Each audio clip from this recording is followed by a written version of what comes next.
The men who dropped it were given barely a 50-50 chance of surviving their own bomb. Not the enemy's, their own. It fell slowly, on a parachute that weighed almost a ton, for a single reason: to give their aircraft time to run. It wasn't enough. When it went off, the shockwave chased their plane down and shoved it 800 meters out of the sky from 70 miles away. This is the story of a single object. One bomb detonated over a frozen Arctic island on the 30th of October 1961. More than 60 years later, it is still the largest explosion human beings have ever made. And the strangest part is what it did next. Because it was so absurdly powerful, it may have made nuclear war less likely, not more. To see how, you have to start with a number so big that its own creators refused to build it at full strength. On paper, it was designed to release 100 megatons, the force of 100 million tons of TNT. And the men who designed it, led by the physicist Andrei Sakharov, did something almost unheard of in a weapons program. They made it weaker. They swapped part of its uranium shell for lead and cut the power roughly in half, down to around 50 megatons. Not out of mercy, out of fear. At full strength, the fallout might have poisoned much of the Northern Hemisphere, including the Soviet Union itself. Even halved, the numbers stopped meaning anything. The bomb that destroyed Hiroshima was about 15 kilotons. This was 50,000 kilotons, more than 3,000 Hiroshimas in a single flash. And here is a detail almost nobody expects. For its size, it was surprisingly clean. Barely 3% of its power came from nuclear fission, the dirty part. The rest was fusion. Its makers had built the most powerful weapon in history and quietly designed it to leave as little poison behind as they could. So why build a bomb too dangerous to ever use? The answer wasn't war. It was theater. In 1961, the Cold War was balanced on a knife's edge, and the Soviet leader, Nikita Khrushchev, wanted the world to feel Soviet power. Not just read about it. He ordered the test timed to the Great Party Congress that October, a fireworks display for an empire. The bomb even had a name among the men who built it. Not Tsar Bomba. That title was invented decades later in the West. To them, it was simply Ivan. To carry Ivan, they had to gut a bomber.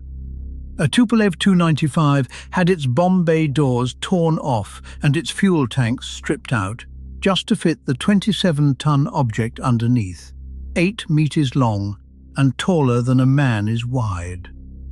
They painted the aircraft white to reflect some of the heat that was coming.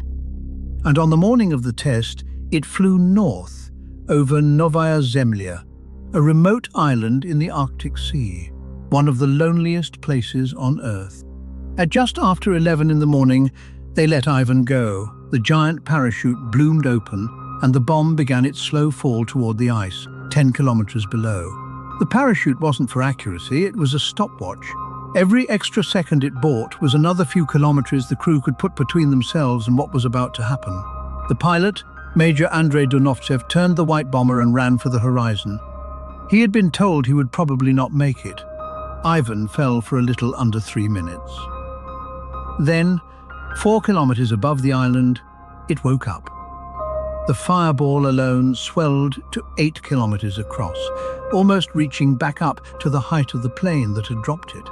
The flash was seen more than 1,000 kilometers away, in Norway, in Greenland, in Alaska, and a mushroom cloud began to climb and climb until it stood 67 kilometers tall, 7 times the height of Everest, punching clean through the top of the sky.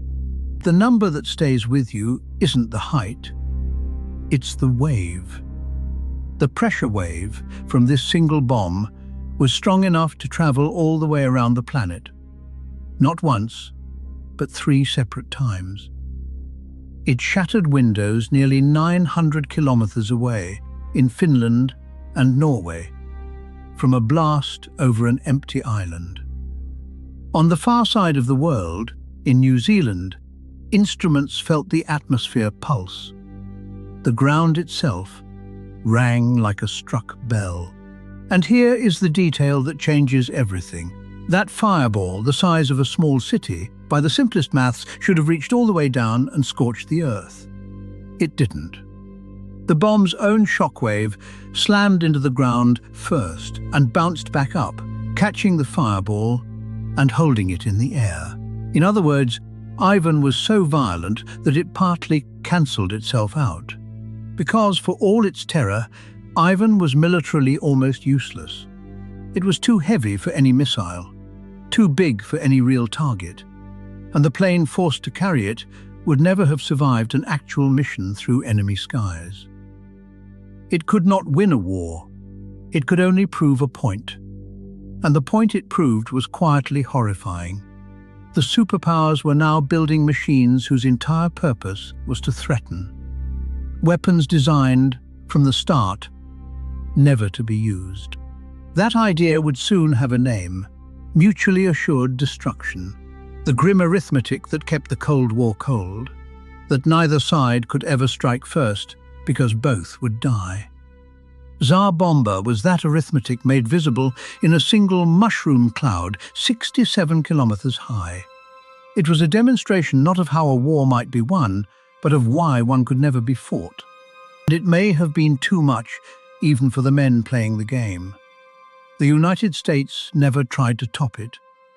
And less than 2 years later, in 1963, the two great enemies sat down together in Moscow and signed a treaty banning nuclear tests in the atmosphere, the first real crack in the arms race. The largest explosion ever made had, in its own strange way, helped push the world a single step back from the edge. So this is what one object did.